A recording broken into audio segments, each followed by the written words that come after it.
The recording device hummed softly in the quiet room. Commander Thalric sat in the metal chair, his scaled hands resting on the table before him. The old Velkari warrior looked tired. His once bright amber eyes had dulled with age and something else. Something darker. Across from him sat a young historian named Pelkin. She was barely 30 cycles old, too young to remember the war, too young to understand what humanity had done to the galaxy. She adjusted her recording equipment and smiled politely at the old commander. "Thank you for agreeing to this interview," she said. "Your testimony will be invaluable for the archives." Thalric said nothing for a moment. He stared at the wall behind her, seeing something she could not. Finally he spoke. His voice was rough, like stones grinding together. "You want to know about the humans," he said. It was not a question. Pelkin nodded. "Yes, Commander. Specifically, your experiences during the Contact War.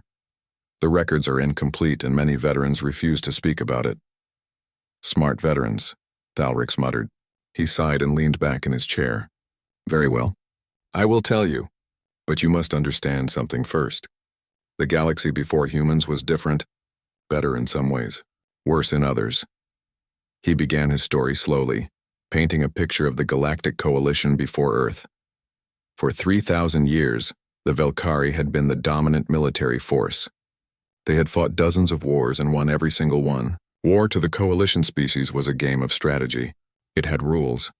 It had honor. When one side clearly lost, they surrendered. Territory changed hands. Treaties were signed. Life continued. "We were very good at war," Thalric said. "The best in the galaxy. We studied every conflict, every tactic, every strategy. Our military academies produced the finest commanders. Our fleets were unmatched. We believed we understood combat better than any species that had ever existed." Pelkin took notes quickly. "And then humans made contact?" "Not exactly." Thalric's expression darkened. "We found them first. A scout ship detected radio signals from their home system. We observed them for several cycles. They were confined to one planet and a few primitive stations around their moon and nearby worlds. Their technology was centuries behind ours. Their ships barely left their own star system." The old commander stood and walked to the window. Outside, the Coalition homeworld sprawled in gleaming towers and organized beauty. "We sent diplomats first, as was proper. The humans seemed friendly enough, curious. They asked many questions about the galaxy, about other species, about our technology. We thought them harmless. Potential trade partners, perhaps." "When what changed?" Pelkin asked. Thalric turned to face her. "Politics. Territory disputes. The humans had established claims to several systems near the Coalition border. Systems we wanted for resources. The Council decided that these primitive creatures should not control such valuable space. They sent an ultimatum. The humans had 30 days to withdraw from those systems or face military action. And they refused. They did more than refuse." Thalric returned to his seat. "Their ambassador came to the Council chambers. I was there, newly promoted to Fleet Tactical Officer. I remember him clearly. A male named Ambassador Kangday. He was calm, polite even. He explained that humans had invested heavily in those colonies. They had families there, citizens. They would not abandon them." The commander's voice grew quieter. The Council laughed. Not openly, but I saw their amusement. What could these humans do? They had at most a few hundred warships. We had thousands. Their weapons were kinetic projectiles and primitive missiles. Ours were plasma cannons and antimatter torpedoes. The war would be over in weeks. Ambassador Kangday did not seem worried. Thalric continued. He stood before the entire council and said something I will never forget. He said, "We have a saying on Earth. Do not mistake kindness for weakness. We do not want war, but we will not run from it either." Pelkin looked up from her notes. "That sounds like a reasonable warning." "We did not see it that way." Thalric shook his head. "We saw a primitive species trying to bluff their way out of inevitable defeat. The council gave the order. I was assigned to the 3rd Fleet under Admiral Krivax. We were tasked with securing the disputed systems and forcing human surrender. It was considered a training exercise for our newer officers, a chance to practice tactics against a real opponent without much risk." The old warrior's hands clenched into fists. I was excited. My first real combat assignment. A chance to prove myself. I spent the journey studying human history files we had gathered. I read about their wars, their battles, their military development. I thought I was being thorough. What did you learn? Pelkin asked. Not enough.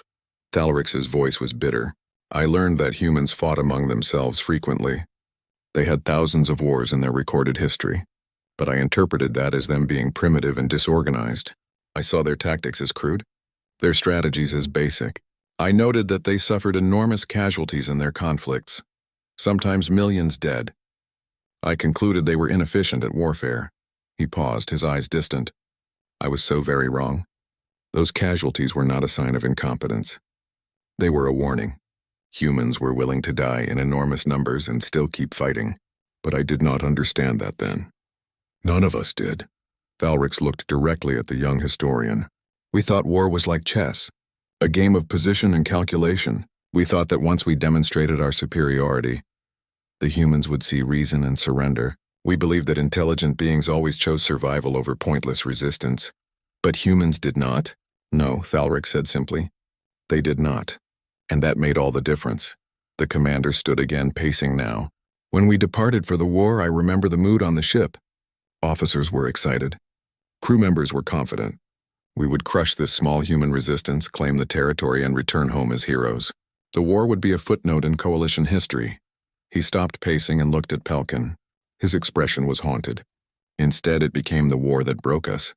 The war that taught the entire galaxy a terrible lesson about humanity. What lesson was that? Pelkin asked quietly. Thalrix was silent for a long moment. When he finally spoke, his voice was barely a whisper. That humans do not fight wars to win. They fight to survive, and a species fighting for survival will do anything. Absolutely anything. No rule is sacred. No tactic is too terrible. No sacrifice is too great. He sat down heavily. I believed war was a chess game, young one. The humans taught me it was something else entirely. It was survival. Raw, brutal, desperate survival. And they were very, very good at it. The recording device continued to hum softly as Thalrix prepared to tell his story. The Third Fleet arrived at the Kepler 442 system 6 months after the war began. Thalrix stood on the bridge of the flagship, watching the view screen as the human colony came into view. It was a small settlement on the fourth planet, home to maybe 50,000 humans, mining operations mostly, with some agricultural domes. Admiral Krivax studied the sensor readings with satisfaction. No military vessels in the system. Ground defenses are minimal. This will be quick. Thalrix reviewed his tactical display. The Admiral was right. The colony had only basic defense turrets, the kind used to shoot down asteroids and debris.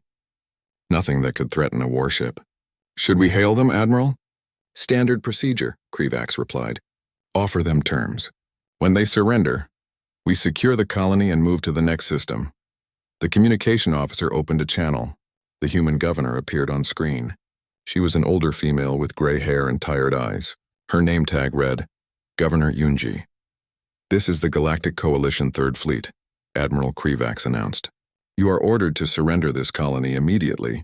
Your people will be evacuated safely if you comply. Resistance will be met with overwhelming force. Governor Yunji was silent for several seconds. Then she nodded slowly. We understand. We are a civilian population. We cannot fight your warships. We will transmit our surrender codes and prepare for evacuation. It was almost too easy. Thalrix felt a slight unease, but he pushed it aside. The humans were being reasonable. They understood they could not win. This was how civilized warfare worked. The surrender codes came through. The colony's defense grid powered down. The planetary shields dropped. Admiral Krivax ordered the assault transports to begin landing procedures. 3,000 coalition soldiers would secure the colony while the civilians were processed. Thalrix monitored the operation from his station. The first transports entered the atmosphere. They began their descent toward the main settlement. Everything appeared normal. The colony was quiet. No weapons fire. No resistance. Then Thalrix noticed something strange. He pulled up the thermal imaging scans. The colony showed far less heat signatures than expected for 50,000 people. He checked the data again. Maybe 15,000 signatures at most. Admiral, he said quickly, something is wrong. The population count does not match our intelligence. Before Krivax could respond, the colony exploded. Not just one building or one section. The entire settlement detonated simultaneously. Hundreds of explosions ripped through the structures. The blast wave caught two of the assault transports still in the air, tearing them apart. The other transports already on the ground were vaporized instantly. The flagship's bridge erupted in chaos. Alarms blared. Officers shouted reports. Thalric stared at the view screen in shock. Where the colony had been, there was now only fire and smoke. Thousands of coalition soldiers were dead. Just like that, what happened? Krivax demanded. How did they detonate our own transports? They did not, Admiral, the sensor officer reported, voice shaking. The colony itself was rigged to explode. Every building, every structure. The entire settlement was one massive bomb. Thalrix felt cold. The population. Where are the civilians? Scanning now, the sensor officer said. After a moment, she looked up with wide eyes. Sir, I'm detecting escape pod trails. Dozens of them. They left the planet days ago, maybe weeks. The colony was abandoned except for a small group. A small group stayed behind to trigger the explosions, Thalric said quietly. A suicide mission. The bridge fell silent. This was not how war worked. Colonies were valuable. Infrastructure was important. You did not destroy your own settlements. You did not rig your own homes with explosives, and you certainly did not volunteer to die just to kill a few enemy soldiers. They destroyed everything, Krivax said, disbelief in his voice. Their own buildings. Their own equipment. All of it. Why? Thalrix had no answer, but he was beginning to understand that humans played by different rules. The attacks did not stop with the initial explosion. As coalition rescue teams descended to search for survivors, they encountered traps everywhere. Buildings that had not fully collapsed were rigged with secondary explosives. Roads had pressure mines. Supply depots contained poisoned water and contaminated food that looked perfectly normal. In 3 days of securing the ruins, the Third Fleet lost another 800 soldiers to traps and ambushes. The humans had left behind small teams of soldiers who hid in the wreckage and struck at random. They would kill 2 or 3 coalition troops and then disappear. One of these soldiers was eventually cornered in a collapsed mining tunnel. Thalrix went down with the capture team. The human was young, barely into adulthood. His uniform identified him as Private Hyunwoo. He was wounded, covered in dust and blood, but when the coalition soldiers surrounded him, he smiled. You are under arrest, the squad leader announced. You will be questioned and then treated according to military law. Hyunwoo laughed. It was not a pleasant sound. Military law? You think we care about military law? Thalric stepped forward. He studied the young human carefully. Why did you stay? You could have escaped with the others. Why volunteer to die here? The private's smile faded. His expression became serious, almost sad. Because every one of you we kill here is one less attacking our homes. Because every ship we destroy means more time for our people to evacuate other colonies. Because someone has to fight and I drew the short straw. You destroyed your own colony, Thalric said. All that infrastructure. All those resources. Gone. Better we destroy it than let you have it, Hyunwoo replied. He coughed and blood flecked his lips. You want our worlds? You will get ash and corpses, nothing else. That is insane, the squad leader said. You cannot win this war by destroying yourselves. Hyunwoo's smile returned. Maybe not, but we can make you regret starting it. He paused, then added, We have a saying on Earth. If you cannot win, make the enemy pay for every inch. Make it so expensive they wish they never came. They took him to the medical bay on the flagship. Thalrix tried to interrogate him further, but Hyunwoo said nothing else useful. He just kept smiling that terrible smile. 3 days later, he died from his injuries. His last words to the medical staff were, We are just getting started. Thalrix reported everything to Admiral Krivax. The Admiral was troubled but determined. This was one colony. An aberration. The other colonies will surrender properly once they see we are serious. But Thalrix was not so sure. He kept thinking about what Private Hyunwoo had said. About making them pay. About being just the beginning. He pulled up the casualty reports. The Third Fleet had lost over 4,000 soldiers taking an abandoned colony. They had captured nothing of value. Every building was rubble. Every piece of equipment was destroyed. The only thing they gained was a poisoned rock where a colony used to be. And somewhere in space, the 50,000 evacuated colonists were spreading the word about what happened. About how a few dozen volunteers held off an entire coalition fleet for 3 days. About how they made the enemy pay dearly for a worthless prize. Thalrix began to feel the first traces of real fear. Not fear of death, but fear of something worse. Fear that this war would not go according to any plan they had made. Fear that the humans understood something about warfare that the coalition had never needed to learn. He thought about Corporal Day-Wan, whose name they had found in the colony records. He had been one of those who stayed behind. His body was never found, probably vaporized in the initial explosion. A young soldier who chose to die destroying his own home rather than let the enemy have it. What kind of species did that? What kind of soldiers volunteered for suicide missions not to win, but just to make the enemy suffer? Thalric stared at the view screen, watching the ruined planet slowly turn below. He whispered to himself, "What have we started?" On the edge of the system, Coalition sensors picked up a single human ship jumping to faster than light speed. It had been watching the entire battle from long range, recording everything, learning from their tactics. The report was noted and filed. No one thought it was important at the time, but Thalrix kept thinking about it. The humans were studying them, learning, adapting. And somewhere out there on dozens of other human colonies, people were hearing about what happened at Kepler 442. They were learning too, learning that surrender was not safety, learning that the coalition showed no mercy, learning that the only choice was to fight. The war had truly begun. 2 years into the war, the coalition found itself facing an impossible situation. They had won every major battle. They controlled dozens of human systems, but they were bleeding resources and soldiers at an unsustainable rate. The humans refused to accept defeat. Thalrix, now promoted to commander after the previous one died in a human ambush, stood before a holographic display of New Busan.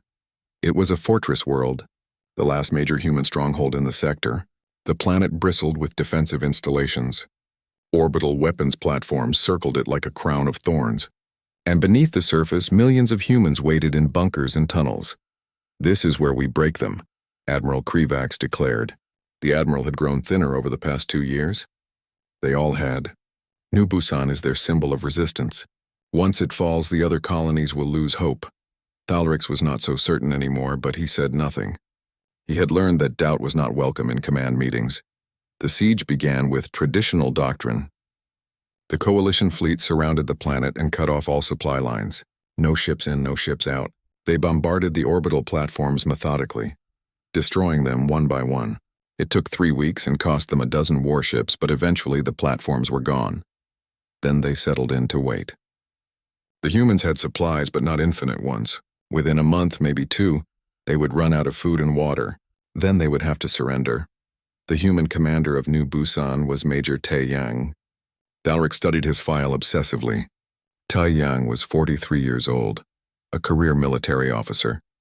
He had fought in the early battles of the war and survived 3 separate campaigns. His record showed he was intelligent, cautious, and absolutely ruthless when necessary. The first month passed. The humans did not surrender. They did not even try to negotiate. The second month came. Coalition intelligence reported that New Busan's hydroponics facilities had been damaged in the orbital bombardment. The planet should be running out of food. Still no surrender. During the 3rd month, the psychological warfare began. It started with simple things. Human broadcasts would interrupt coalition military communications. Sometimes it was music, old Earth songs that meant nothing to Velkari ears. Sometimes it was poetry or literature readings. Sometimes it was just static that lasted for hours. "They are trying to annoy us into leaving," one officer joked. Nobody laughed. Then the broadcasts became more targeted. They started using coalition languages. One night, every ship in the fleet received the same message simultaneously. It was Major Tai Yang's voice, calm and measured. "We know you are tired. We know you miss your homes. We know many of you do not understand why you are here, dying for systems you had never heard of before this war. You can leave anytime. Just go, we will not chase you. But if you stay, if you try to take this world, we will make you regret every single day of this siege." The message repeated for 6 hours straight before coalition technicians managed to block it. But the damage was done. Thalric saw it in the crew. They were tired. They were frustrated. They had been in the system for months achieving nothing, while humans broadcast messages designed to break their morale. The 4th month brought new tactics. Human ships, small and fast, began appearing at the edge of the system. They would strike at coalition supply convoys, then vanish before reinforcements could arrive. The leader of these raids was Captain Minji, a human pilot who seemed to know exactly where coalition ships would be. Thalrix tried to predict her patterns, but Minji was too clever. She never struck the same way twice. In one raid, she destroyed a supply ship carrying food for 3,000 coalition soldiers. In another, she disabled a hospital ship, forcing the coalition to evacuate wounded under fire. How does she know our routes? Admiral Krivax demanded after the fifth successful raid. Thalrix had no answer. The truth, he suspected, was that humans had somehow cracked their communication codes. But admitting that would mean admitting coalition security had failed. The 6th month marked a turning point. Coalition High Command sent orders to escalate.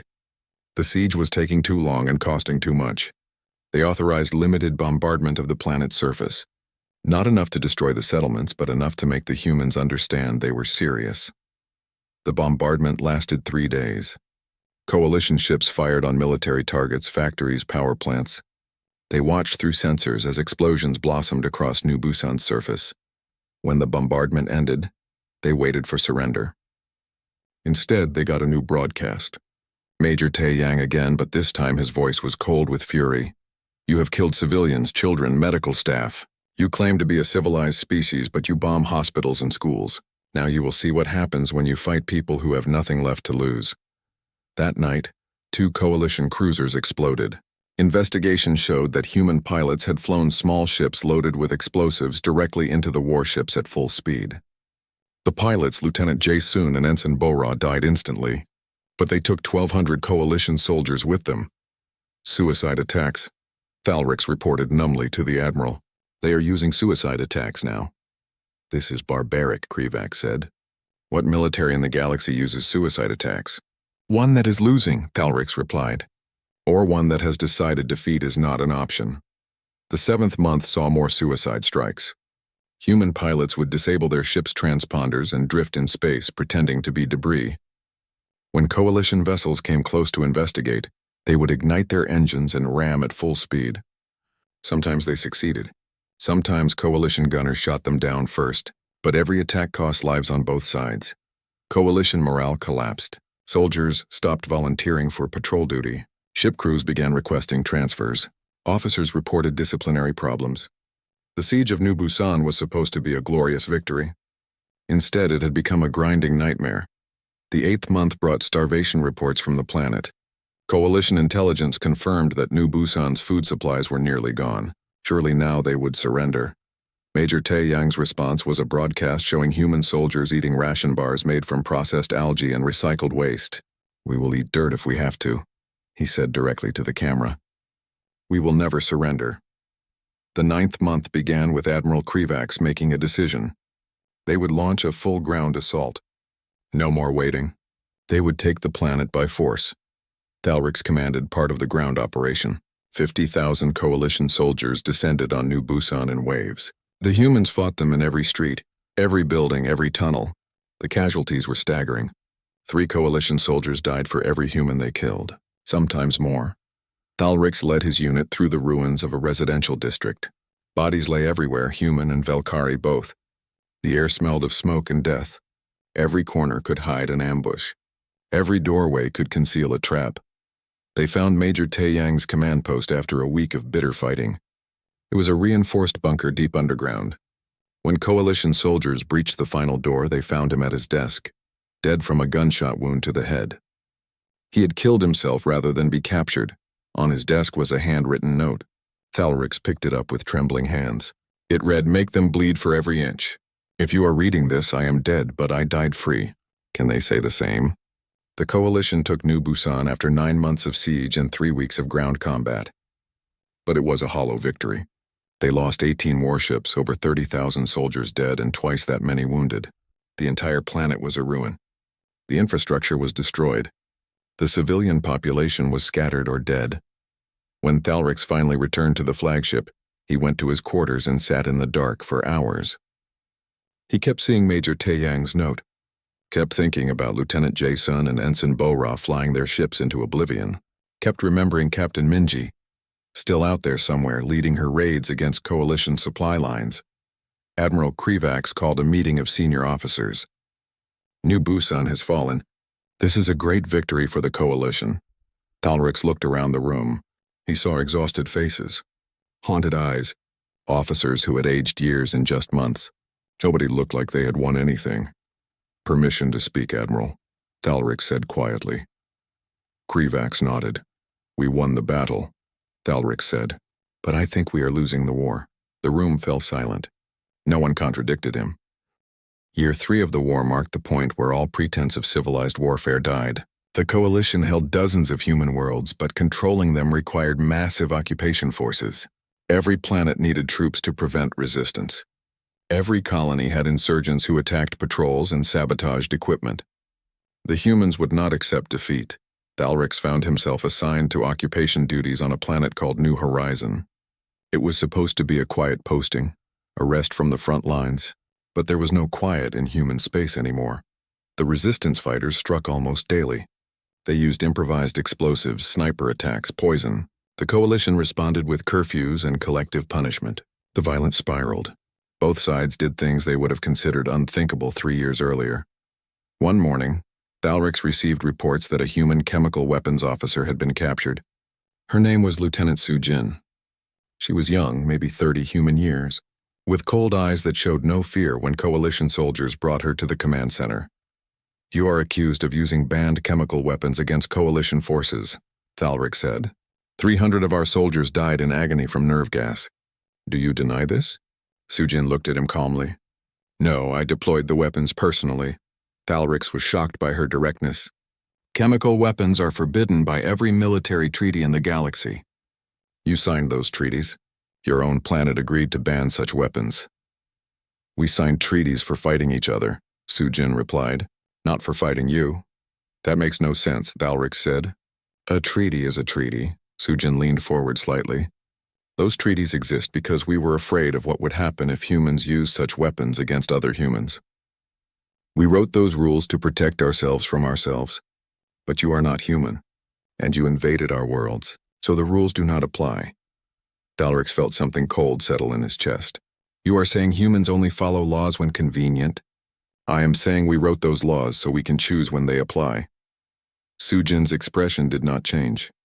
You want to conquer us, fine, but you will do it through clouds of poison gas if necessary. Every weapon we have we will use. Every tactic we banned we will employ, because this is not a war for territory anymore. This is a war for survival. They executed her 3 days later. Coalition law was clear on war crimes, but Thalrix could not stop thinking about what she had said. Humans had written rules about warfare, but those rules were only for fighting each other. Against an external threat, there were no rules at all. The pattern repeated across human space. Every capture, every interrogation revealed the same thing. Humans were abandoning every principle they claimed to hold dear. They used child soldiers. Thalrix personally encountered a boy named Young-Ho, barely 16 years old, firing a rifle at Coalition troops. When captured, Young-Ho explained that everyone over 14 was being recruited. We need every person who can hold a gun, the boy said. Age does not matter anymore. Coalition Command protested to Earth's government. Using children in combat was illegal by every human law and treaty. Earth's response was simple. When you stop invading, we will stop recruiting children. The war became a nightmare of escalation. Human Commander Ji-Wan on the fortress world of New Seoul began using civilian transports to move military equipment. She would hide soldiers and weapons on passenger ships, making them valid military targets. When Coalition forces destroyed these ships and killed civilians, Ji-Wan broadcast the footage across human space as proof of Coalition barbarity. Thalrix tried to protest. She is deliberately putting civilians in danger. This is not our fault. But Admiral Krivax was unmoved. If civilians are on military transports, they become combatants. This is their commander's crime, not ours. The logic was sound, but Thalrix felt sick every time he authorized firing on a civilian ship. He knew there were innocent people aboard, children, families. But Commander Ji-Wan had made them into weapons, shields for her military operations. The worst incident came on a planet called New Jeju. Coalition forces had captured a field hospital and were treating wounded human soldiers according to military law. They kept the humans prisoner but provided medical care as required by treaty. A human medic named Sergeant Hae-Won worked in the hospital. She had surrendered peacefully and seemed cooperative. For 3 weeks, she tended to wounded humans under Coalition supervision. Then one night, she murdered 12 Coalition soldiers in their sleep using medical equipment. When captured after the killings, Haywan showed no remorse. "You killed my brother in New Busan. You killed my parents when you bombarded their colony. Why should I show mercy to you?" "Because you're a medic," Thalric said, genuinely confused. "You took an oath to heal, not kill." "I took an oath to protect humanity," Haywan corrected. "Every one of you I kill is one less enemy threatening my people. The Hippocratic Oath applies to humans, not to invaders." They executed her too, but the damage was done. Coalition soldiers became afraid of human medical staff. Trust eroded on all sides. Medics were treated as potential combatants. Wounded humans received minimal care because Coalition doctors feared they might be killed by the very people they were helping. Thalric found himself in Coalition High Command. Briefings where officers discussed tactics that would have been unthinkable at the war's start. Someone suggested bombing human agricultural worlds to create famines. Another proposed releasing biological weapons to thin the human population. A third recommended taking human civilians as hostages to force military surrenders. "This is wrong," Thalric said during one meeting. His voice was shaking with anger and disgust. "We are supposed to be civilized. We have laws. We have principles." An older admiral named Vexler looked at him with tired eyes. "The humans abandoned principles first, Commander. They use chemical weapons, child soldiers, suicide attacks. They hide military assets among civilians. They murder prisoners of war. What choice do we have but to respond in kind? We could end the war," Thalric said. "We could withdraw. Let them have their systems." The room fell silent. Then Vexler spoke again, his voice hard. "And admit defeat? Show the entire galaxy that humans can resist the Coalition?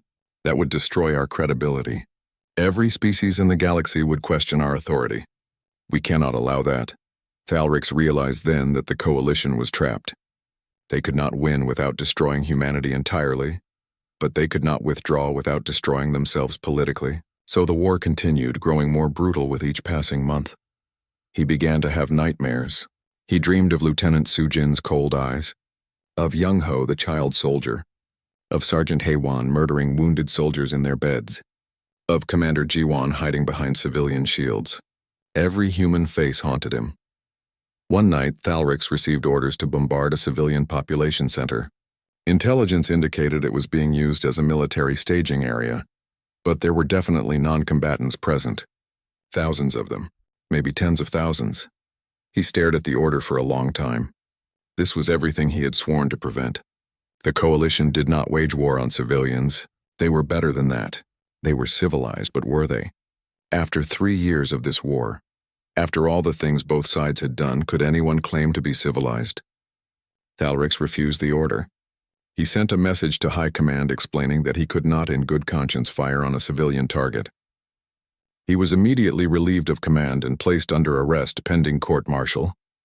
As they escorted him to the brig, Thalric felt a strange sense of relief. At least he had not become like the humans. At least he had kept some shred of honor. But late that night in his cell, he heard the distant rumble of weapons fire. Another commander had followed the order. The civilian population center was destroyed. 37,000 humans died, including 10,000 children. The next day, human forces launched suicide attacks against 12 Coalition ships in retaliation.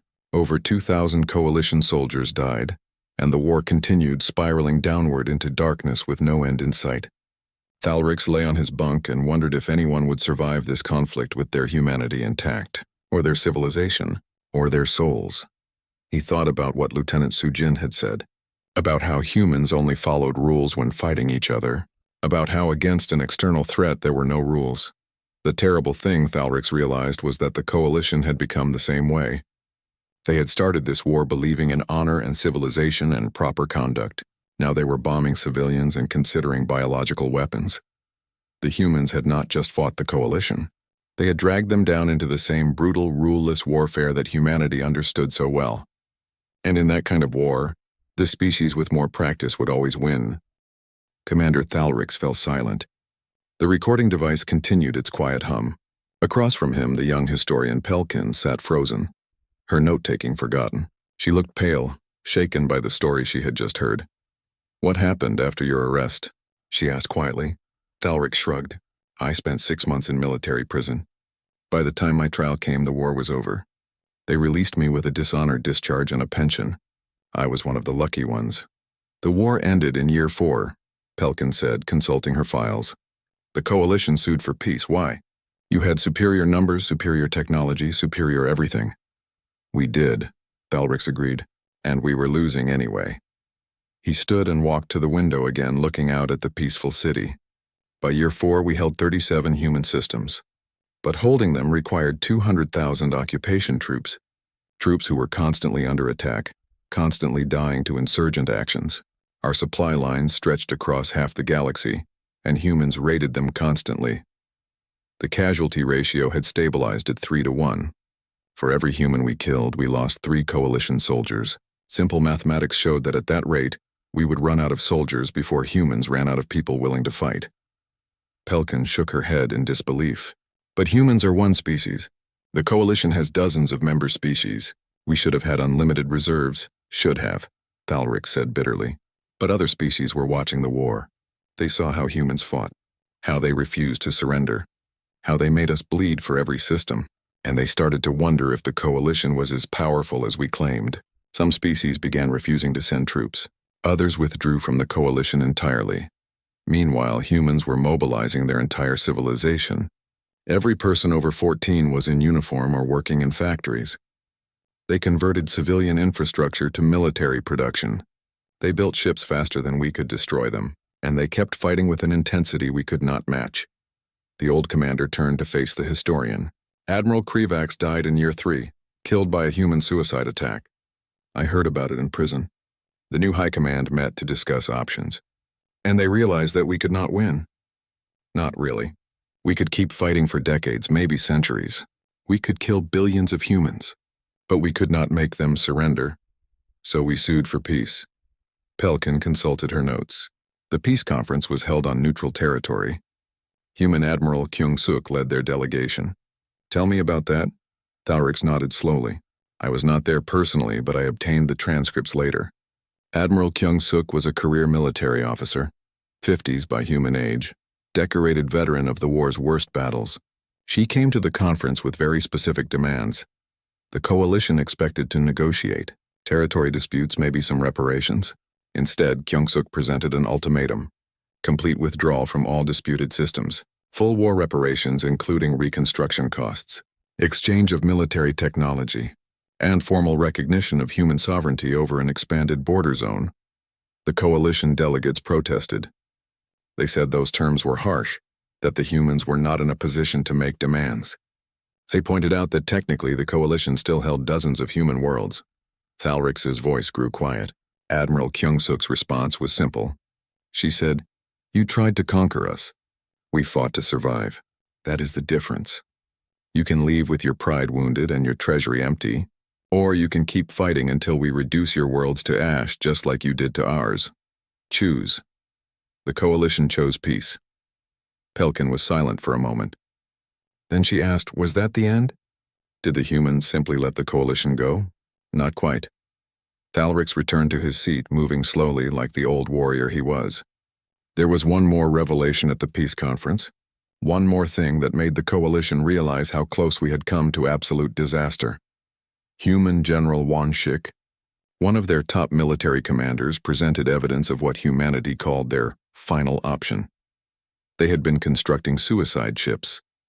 Hundreds of them, each one loaded with antimatter bombs powerful enough to crack a planet's crust. They were aimed at every Coalition homeworld. Pelkin gasped. That is insane. That would have been mutual annihilation. Yes, Thalric said, and the humans were prepared to do it. General Wanshik was very clear. He said, if we could not win, we would make sure you did not either. We would have launched those ships and destroyed every Coalition world we could reach. Your species would remember us forever as the ones who ended your civilizations. He showed us the launch protocols.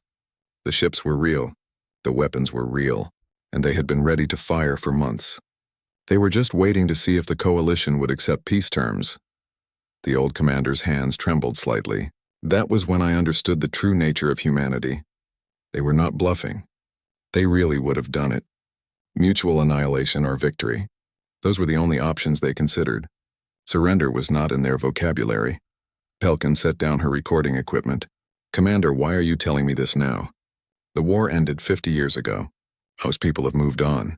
Thalrix looked at her with ancient, tired eyes. Because I hear young people talking about war with humanity again. Politicians saying humans got too good a deal. Military officers claiming we could have won if we had just pushed harder. And I need people to understand what that war was really like.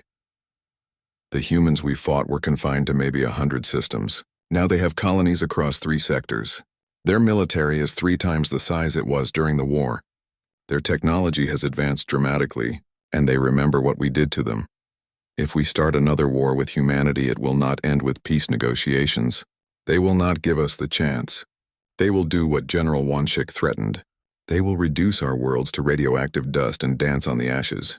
Pelkin looked shaken. Surely they would not. That would be genocide. They fought their own species in wars that killed hundreds of millions, Thalrix said. They detonated nuclear weapons on their own planet during their world wars. They have a history of total warfare that makes our worst conflicts look like training exercises, and we taught them that the galaxy is not safe, that other species will try to conquer them if given the chance. So they have made themselves unconquerable. They have built a military machine designed for one purpose, to ensure that no one ever threatens humanity again. And it worked. The old commander stood one final time. You asked why I am sharing this testimony. Because your generation did not see what I saw. You did not watch humans fly their ships into our vessels, pilots smiling as they died. You did not see child soldiers fighting with rifles nearly as big as they were. You did not watch medics become murderers and civilians become suicide bombers. You did not learn what I learned, that humans do not fight wars to win. They fight wars to survive, and a species fighting for survival will do absolutely anything. Pelkin reached for the recording device, her hand shaking. What do you want people to take away from this testimony, Commander? Thalrix was silent for a long moment. Finally he spoke. I want them to understand that we can coexist with humanity. We must coexist with humanity, but only if we stay out of their way. They do not want to rule the galaxy. They just want to make sure no one can threaten them again. And they have succeeded. Earth and its colonies are now the most heavily defended territory in the galaxy. They have weapon platforms around every world. Their fleets patrol constantly. They have early warning systems that would detect any hostile force days before it arrived. More importantly, every human knows what happened in the war. They teach it in schools. They remember the names of every colony we destroyed, every civilian we killed. They remember Major Tae Yang dying at his desk. They remember Lieutenant Jae-sun and Ensign Bora flying into our ships. They remember all of it. And they have prepared to make sure it never happens again. Pelkin turned off the recording device. For a moment, neither of them spoke. Then she asked one final question, her voice barely a whisper. Can we truly coexist with a species like that? A species capable of such violence? Thalrix looked at her with something like pity. We already do, child. We have for 50 years, and it has been the most peaceful 50 years in coalition history, because everyone remembers what happens when you threaten humanity. They do not start wars, but they finish them. Absolutely and completely. He walked to the door, then paused and looked back. I fought the humans for 4 years. I watched them do terrible things, but I also learned to respect them. Because everything they did, every atrocity and every sacrifice was to protect their people. They did not fight for glory or conquest. They fought because we gave them no choice. Remember that when you write your history. Remember that humans did not ask for that war. We brought it to them, and they simply refused to lose. With those final words, Commander Thalrix left the interview chamber.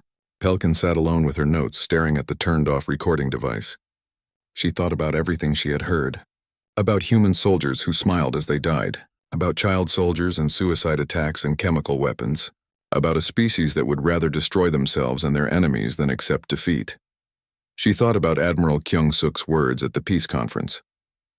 You tried to conquer us,